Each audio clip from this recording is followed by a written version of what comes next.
আমরা সবাই আঁচ লাগিয়ে বসেছিলাম যে টিম ইন্ডিয়ার ব্যাটাররা ভালো কিছু করবে অস্ট্রেলিয়াতে যেয়ে। 2.1 ওভারে একটা উইকেট, 5 রানের মাথায় প্রথম উইকেট পড়ে, আর 11 নম্বর ওভারে দ্বিতীয় উইকেট, আর 16.2 ওভারে 17তম ওভারে 3টা উইকেট, আর 22তম ওভারে 4টা উইকেট। এইভাবে মাত্র 51 রানে 4টা উইকেট হয়ে গেছে টিম ইন্ডিয়ার। টিম ইন্ডিয়ার টপ অর্ডার আবারও ধোঁকা দিয়ে দিল।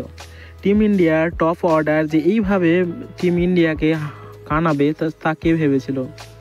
আমরা সবাই ভাবছিলাম যে বর্ডার গাভাস্কার ট্রফিতে হয়তো টিম ইন্ডিয়া ব্যাক আপ করবে, কারণ এর আগে নিউজিল্যান্ডের সাথে ম্যাচ হেরে তো তারা একদম ব্যাকফুটে চলে গেছে। কিন্তু টিম অস্ট্রেলিয়ার সাথে তাদেরকে ভালো খেলতে হবে, এর কোনো বিকল্প পথ ছিল না।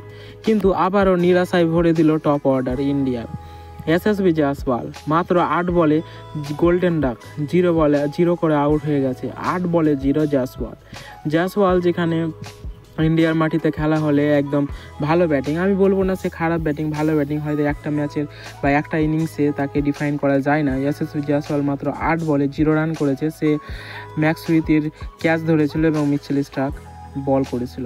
মিচেল স্টার্কের বলে জয়সওয়াল আউট হয়েছে।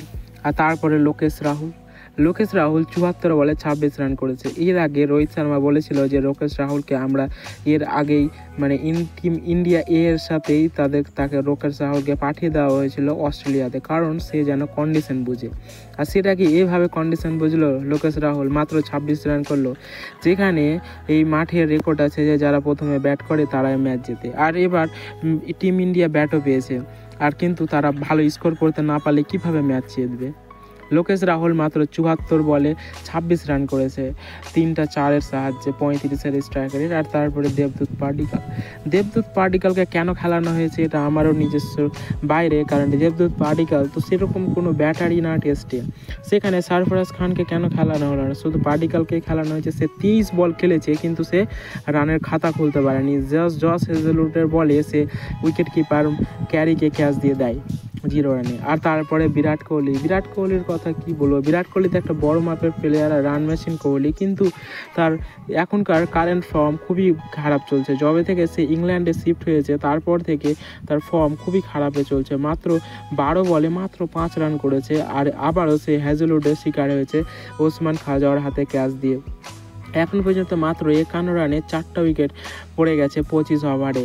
টিম ইন্ডিয়া কত রানের লিড দিতে পারবে? এখন পর্যন্ত ব্যাট করছে 24 বলে 10 রান করে নট আউটে আছে ঋষভ পান্থ, আর ধ্রুব জুরেল 10 বলে 4 রান করেছে। তারা একটা করে 4 মেরেছে, তারা খেলাটা ধরে আছে, কিন্তু কতক্ষণ ধরে থাকবে এটাও দেখার বিষয়।